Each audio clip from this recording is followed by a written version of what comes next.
Hi, welcome to my channel. I am called a lot of things, but mostly Mom. And today on What Would Mom Say, we're doing check-in for week 16.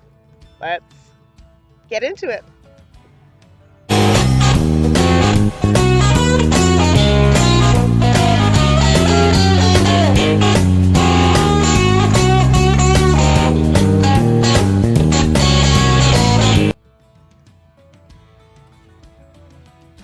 You guys were not in the same place that we normally are in when I do my check-in, but this week affords us the luxury of being camping. And I am currently sitting in a hammock out at the campsite, just chilling out. We've been completely electronic free, aside from this recording device, which we don't really count because we're not getting anything from it. Anyways, currently out here, you can see, Now, I have some definite ideas about what I want to talk to you guys for check-in this week. It's been an awesome week.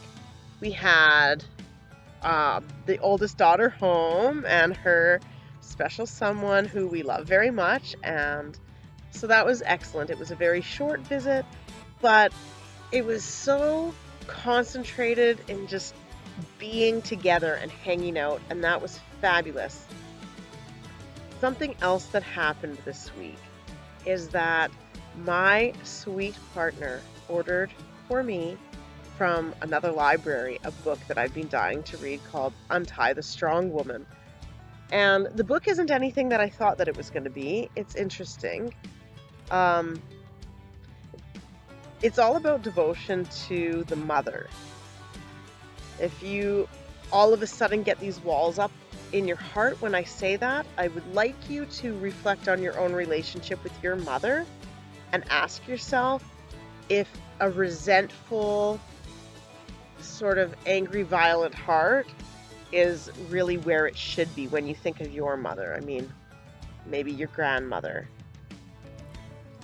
And maybe that is the reality for you. But anyway, so this book was it's called Untie the Strong Woman, and I think that it's sounds to me like it's unleashing devotion to the mother.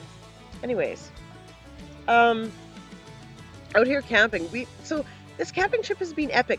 We did something out here that I've been dying to do for a few weeks, which was to cross the river just down this way. There's a river.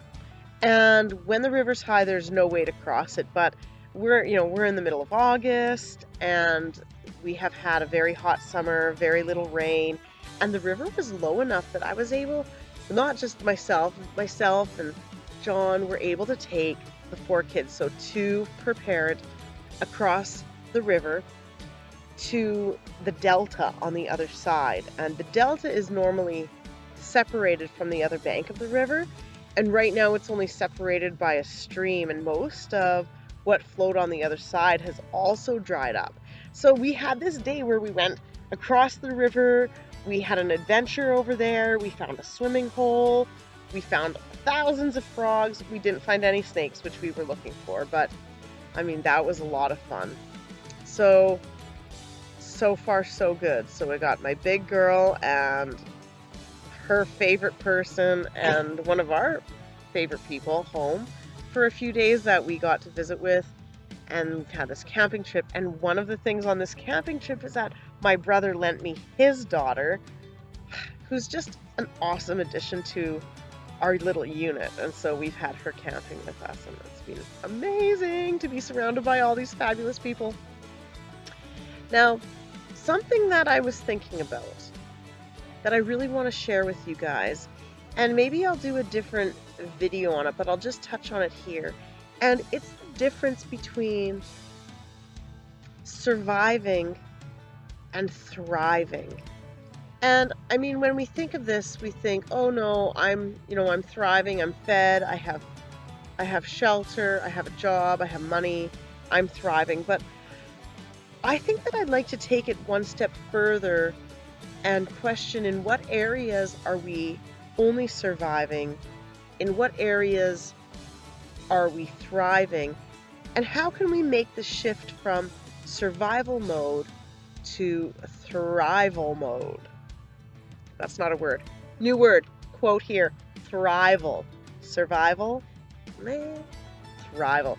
So it crossed my mind that for many, many years I was living in survival mode in a lot of areas, and that I feel like I'm transitioning to thriving, thrival mode right now.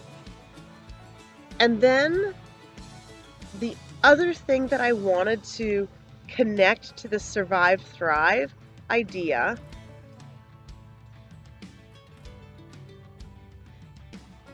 is living life as an experience.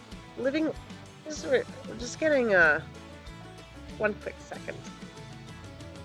Sorry about that. There's a big field. It sounds like they're mowing the grass with a big mower right now. Anyways, we're just eating breakfast, getting ready for a hike.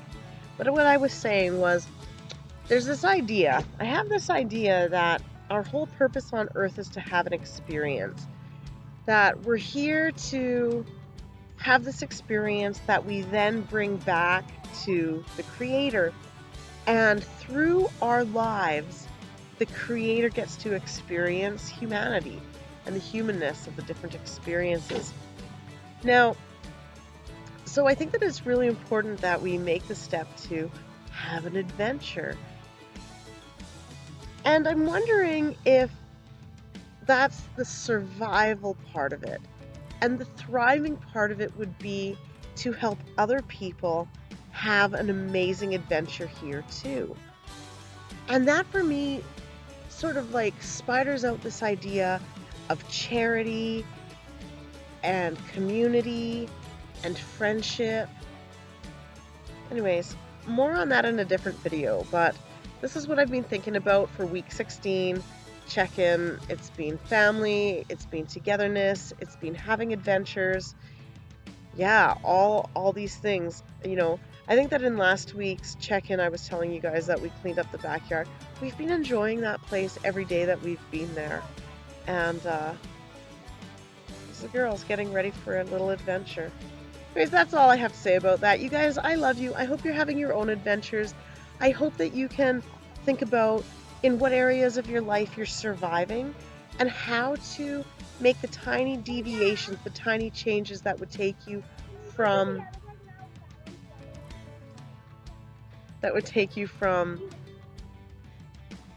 surviving to thriving.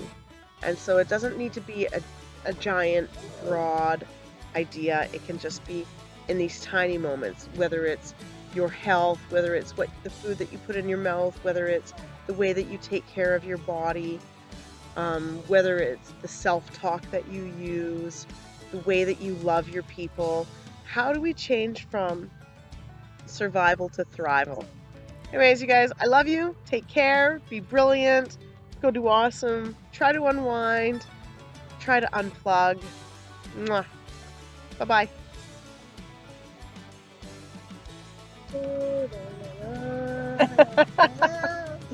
Okay, oh, don't spill your pancake. Okay, go eat pancakes, please, kids.